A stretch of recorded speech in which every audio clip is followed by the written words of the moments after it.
All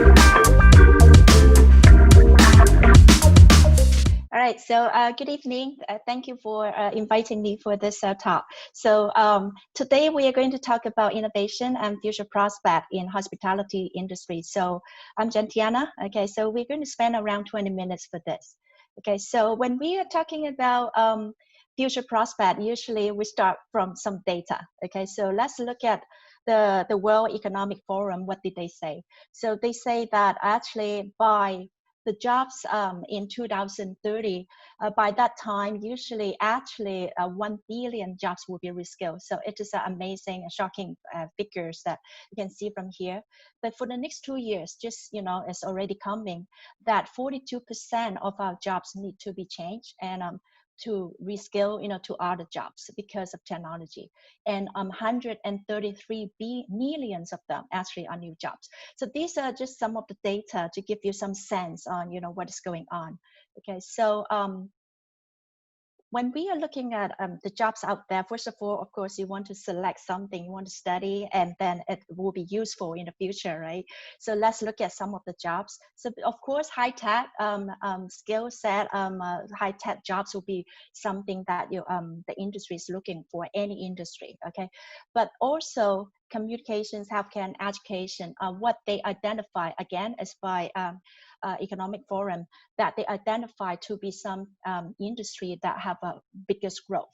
Okay, so let's look at something. Okay, now hospitality industry actually is a people industry. So a lot of people will ask me, then you are the people industry. If you have machines, then it will kill all your jobs, right? So that's why I put this up as a question, so we can explore today and to look at some of the machines and how we can work together and how our industry will perform in the future.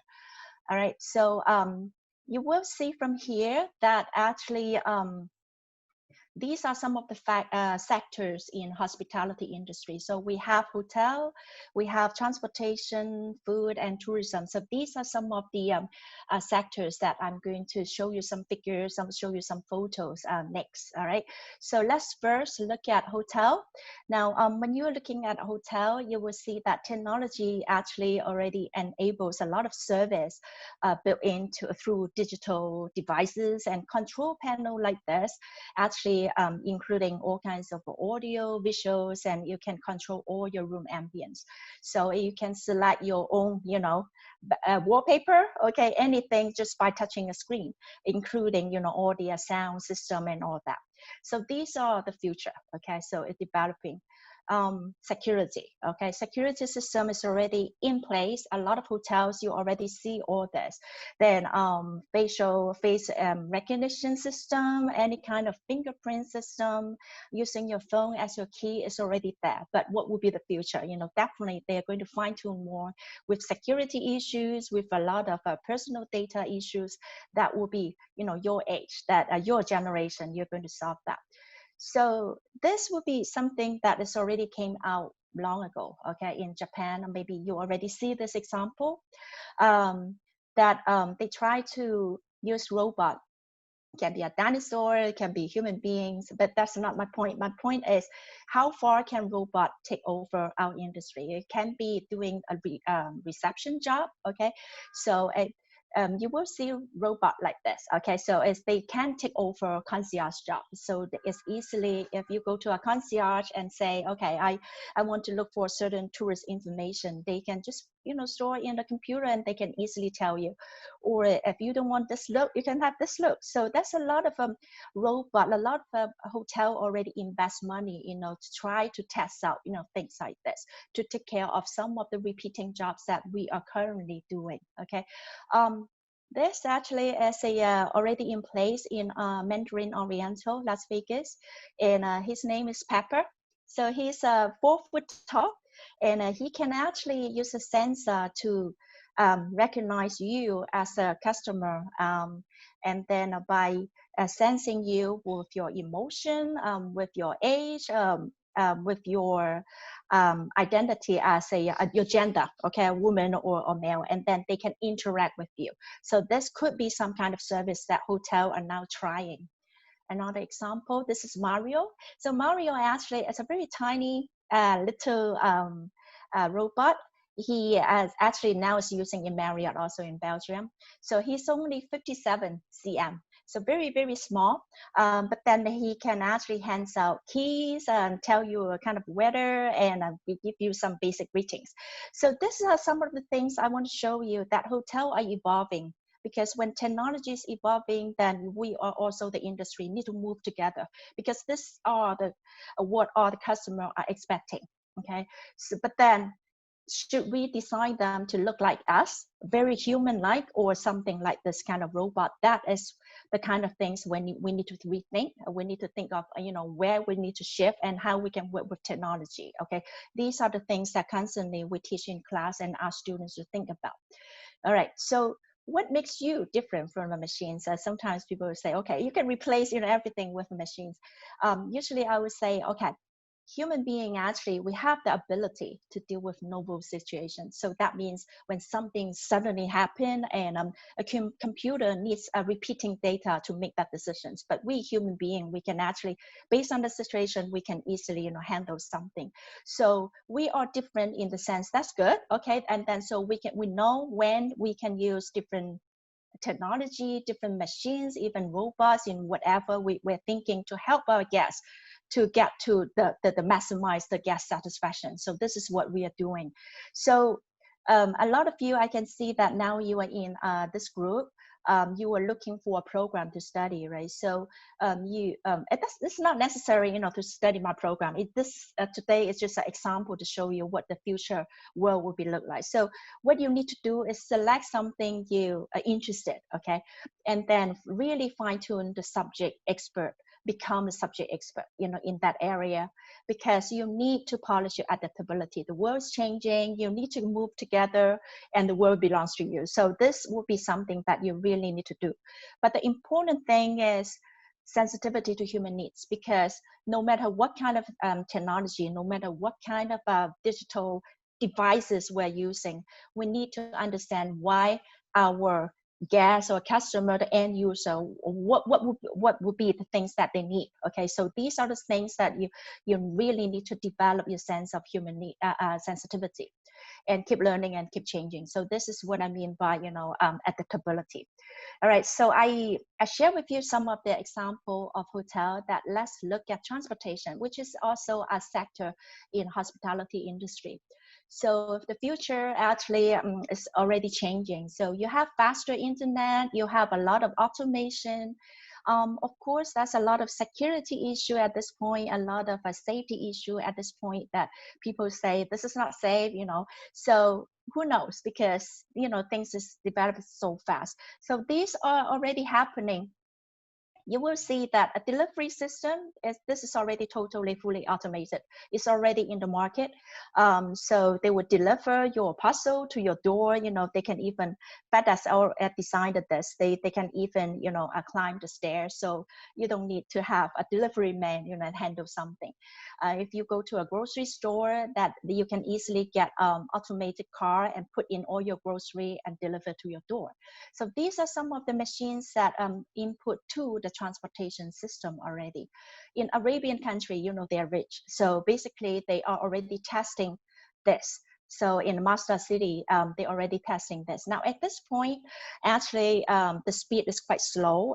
It's only 25 miles per hour, but a lot of European country and Arabian country already trying this. So once you have a faster reaction time, then this is all possible. Same for US, they are developing this to help handicaps so easier to move around city and a community. So this is so what a lot of people will see. Okay, so you have a food truck like this. That's a new word, we call that kitchen on wheel or food on wheel. Anything can put on wheel without a driver driving that. So that means the whole public transportation system will be transformed in the future. When you do not need a driver, you just need to work out how things work, coordinate how that works together. Then in the future, you can easily get your Starbucks coffee, hop onto something, and then you get them, you know, and then you go back to work. So that means that moving kitchens and moving drinks is, you know, all on the street. So this are all possible. Of course, besides ground, you will see this a lot. Now, again, that's a lot of a security issue, a lot of safety issue at this point. But who knows? And maybe they don't need to really flying, everywhere. Some people is already thinking that can we use underground that ship all this, and when it's closer to your place, when they want to deliver something, then that they will take it out. So you don't need to see all the strong, all over, the sky. So it is already possible. So that's actually comes up with some new jobs. Now, the new jobs could be you will become a drone pilot, okay? And that will be a drone training school. And a lot of filming is going on because of for commercial use. So these are some of the possibility that will happen, in the transportation system, okay? Then let's look at food. Now, sometimes when we are using machines, is because we first of all we lack of labor, we don't have people want to work in that environment, so we hope that by using technology they will be able to help us. Of course, that's another sense is to increase the efficiency, increase the effectiveness. So burger, okay, if you go to a kitchen and doing deep fry stuff and making this, every day, then now easily machines can do this. This is a called Creator. It's already in the market, and the price actually is not that bad. Actually, is US is five something dollars can already have this kind of burger. So what we as so if they take over our jobs, so what would be our jobs? Now, our job is to fine tune how customer want this. Maybe they want to take away a tomato, they don't want certain things. So how can you devise your service process, the whole service sequence, and how can you make the whole experience with machines, but at the same time, so you get the product in a nicer way. So this is your job. So this is what we mean by reskill. So same for this, a machine like this, you can easily make stir fries all in the same, cooking method, but you can order, different things. It's all computerized, and so you can all use this. Same for this is already in the market for quite some time. Vending machine is not necessary to sell soft drinks, right? So it can be anything nowadays. You can even see pizza, you can see French fries, vending machine. So you can easily get this. It's already this kind of a vending machine is already seen in a lot of hospital or a lot of university canteens, so you can get this. So of course, tedious job or some kind of a jobs that people in a hot environment can easily replace by, easily a mechanic, arm like this. So these are some of the things that will happen in the future for the food industry. We can save people staying in that kind of environment that they don't want, but they can do some more jobs that will help us to take care of the customer's needs and all interactions on that part. So then let's look at tourism. That will be the last sectors I want to share. Now, tourism, in the past, we have a lot of a tour guide, okay, show you around, but now it can easily replaced by AR. You can just input your data, you can take out your phone, and easily you can look at information of, for example, this church, what would be their history, what will be the things that you want to find out. VR is help you to get that 3D experience. For me, personally, I think this is quite heavy in the sense, very heavy, and that is not that user friendly. So who knows, so maybe the tourism industry will be able to use extended reality. That is a mix of VR and AR and all kinds of reality, and you can use wearing your goggles. You can also play with virtual environment like this. So these are some of the things that we consistently study and consistently discuss and debate in classroom, where can we use that technology and how we can adapt them. So so it's already in the market. So if for me, if I think this is too heavy, it's not that user friendly, then who knows, maybe in the future people can develop easily a glass like this, then you can have the same effect. This glass actually is designed by North company. It's called a focal glass. It's already in the market, but the functions that they can do is still very limited. Can read messages, but if you yourself is wearing glasses, then you put on top of another glasses. So that is one of the disadvantage. So that's what I want to point out is the technologies keep evolving. We just keep chasing. And so the most important thing is how we are going to make sure that at the end, this kind of product will meet our end customers' needs. So that is what you value for. You don't need to repeat, you don't need to compete with others for some repeating job that robots can do, but you need to use your brain. This is what your value is for. So what do you need, okay, to be different? Okay, so I think I share four sectors in our industry. So the most important thing is you need to be the subject expert, because without knowing that, how can you know where in that process, what kind of service you need to redesign, what kind of process, what kind of product you need to innovate, right? So first of all, learn something very and have an in-depth understanding on that. Your communication skills is very important. So you can see from the things that I just shared, actually you have a lot of interactions to understand your customer, the one who's using your product, your service, your process, or whatever. Okay, so communication skills is definitely very important. Digital literacy and information literacy actually is how you connect, with digital world. It is a must and important. So be creative and adaptive. So what I'm trying to show you is when you are learning all this, okay, so the main thing is, the future jobs will be almost 42%. That's a big percentage, right?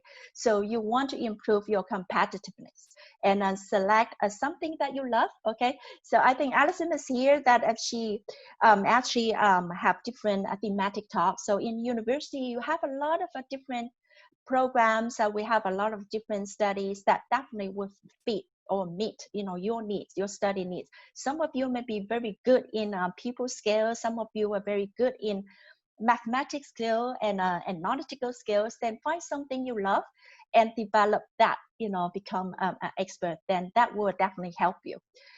So I hope that by this time you'll be able to know that, okay, what machine can that replace human? Yes or no? Okay, it depends on what kind of things they want to take over. And I hope that by this time you get some answers, on your own. All right, so I just quickly, go through this sharing. Thank you so much. And I hope this will help you make, I know some of you are still studying and not yet enter, university. So you still have 1 or 2 years to make your decisions. I hope that this will give you some sense on what the future will be like, and you'll be able to select a program that is most suitable for you. All right, thank you so much. All right, so you will see from here that actually, if you hospitality and real estate program actually is one of the a program under business school. So the business school, actually we are very famous in the sense that we are the first one to establish the undergrad business program in Hong Kong. So you can see the history, it's established in 1963. So that's a long history. So we have very good programs, altogether. So we actually have, this is a little photo here. You can see this is our business school building, and all our faculties are in here. So it is a nice, and I think Alison shared some of the campus information earlier. And so you see CU actually is a huge campus. That's the most attractive thing. And we also have a very trendy, nice campus for business school itself. And we have actually a very diversified experience provided for our students. We have more than 3,000 students, and that's a lot of over 20 nationality. So I believe that just now I look at the participants, attendees, that you are all from different countries. So that's nice, So, Hong Kong actually is really a business hub and financial hub, that when you come to Hong Kong, you experience so many different things, especially we have such a huge campus. Then you interact not just with business students, but you also interact with a lot of, other students with other majors. So your exchange actually of culture and experience will be really, huge, in our campus. So let's look at some of the 10 programs that we have. Now, first of all, this one as the biggest program, because we call that IBBA.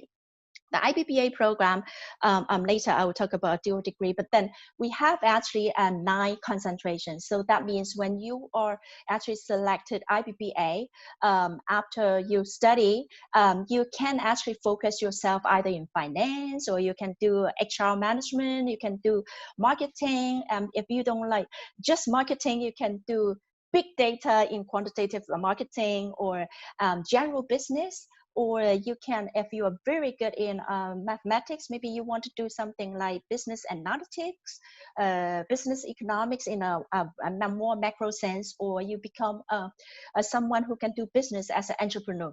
Okay, so the program itself actually have 9 concentration. That means we give you a big flexibility for you to select when you start, this, and then you can find your focus.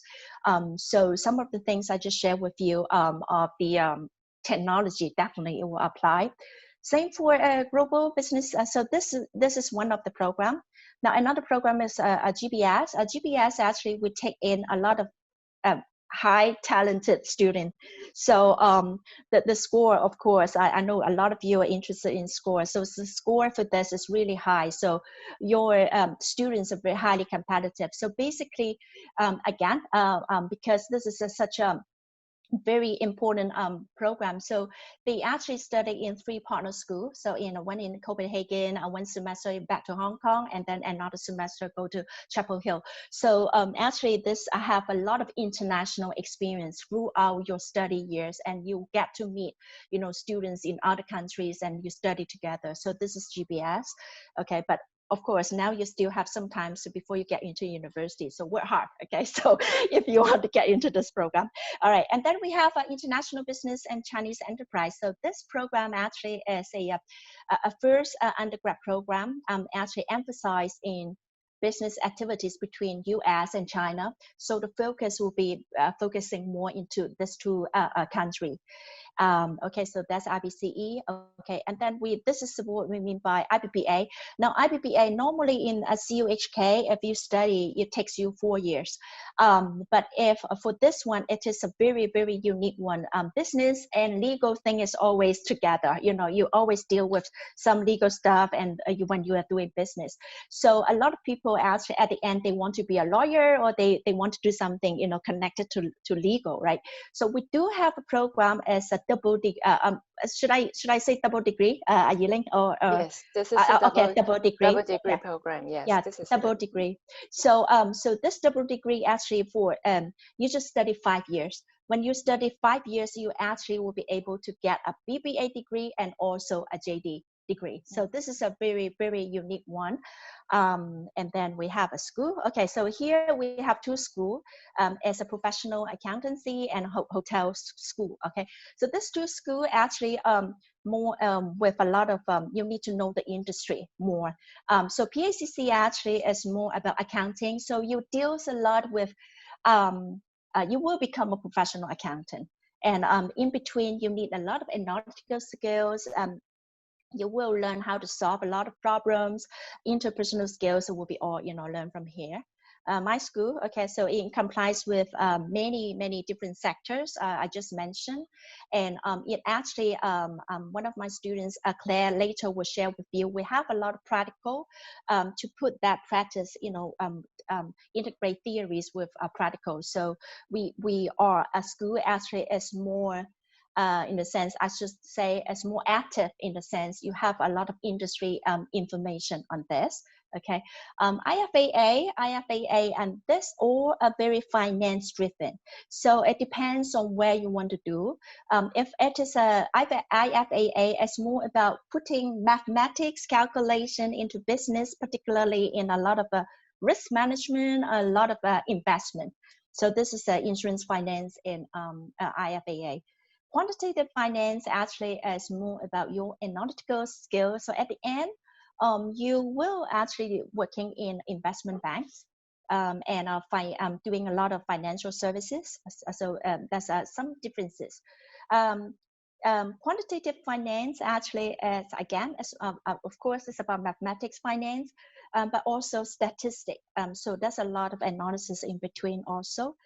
and GLEF. GLEF actually is more in a macro macro perspective because it's about economics. So, well, of course, that's also microeconomics. So that's about finance in a global context. So that's a bank and business consulting sectors that you can work, or or public or private organizations will also needs a lot of financial advice. So these will be some of the things. So you will see from here that these are 10 programs as offered in business school. It's really offer you a wide range of programs that you can consider. So just now in my I'm sharing, I said, find something you love, find something that you feel easy and you enjoy it. Then in that process, some of you may be very good in mathematics calculation. Now honestly, for me, I'm very active in the sense that I'm good in mathematics, but I don't want to do this. Then you can find somewhere here or somewhere here. So definitely in business school, you can always find something that will be suitable for you, according to your personality or what you're good at, in school. Okay, so these are some of the things that you can consider. Let me share with you some of the data. What kind of students we have. Now, of course, we are in Hong Kong, so we have around 70% students will be from local. But then we also have some from China, mainland China, and we also have around 15 to 13% from international. So that will be you. So you will see they are from many different countries. So actually, as the whole group, is in business school. So you will see them. Okay, and these are some of the opportunities. You are coming to Hong Kong so far away, some of you, then it is not just about study. It is about your network. It is about, how you interact with the world. It is about how you learn the culture. Some of you are closer to Asian culture. Some of you may never, have that kind of experience. So that's great because Hong Kong actually is the hub of everything. So basically, you will be able to experience this in a very safe, environment. So we have a lot of alumni connections, and the curriculum actually we offer more than 200. That's an amazing number actually. Or you can select over 200 courses. That means through your elective we will not force you to select something. You can always, even within one program, you have a lot of choices. So these are what we mean by over 200 courses that you can select. You have a lot of exchange experience. Later maybe we can also share with you some of our international students. When they come to Hong Kong, of course they still have other chances that they can go away to other countries and have that exchange opportunity. And so that means when you are coming to Hong Kong, we are not limiting you to only this place. You actually also get a lot of chances to also go away and to look at other countries also. So within maybe one semester, sometimes students go away for 1 year. So these are some of the things that we'll be able to provide you with a diversified cultural experience if you come to Hong Kong. So to sum up, actually, these are some of the prospect, the kind of industry you can get in you can see from here, because just now I show you a lot of programs. Actually, we have a lot of finance and banking industry, right? A study, right? So you will see around 31% is here. But then you can see business school students, they can actually work along, spread. It's quite diversified in the sense. So even for our program or for any finance program, you can always work in HR, you can work in consulting company, you can work in marketing and sales. Remember, I just say, marketing and sales, human contact job actually is highly demanded, in the future. So these business school actually offers you a great opportunity, to do all this, which is all transferable, and to different industry. So this is what I want to share. And these are some of the contact. You can easily find Elaine, and she will give you more information if you are you are interested in the program.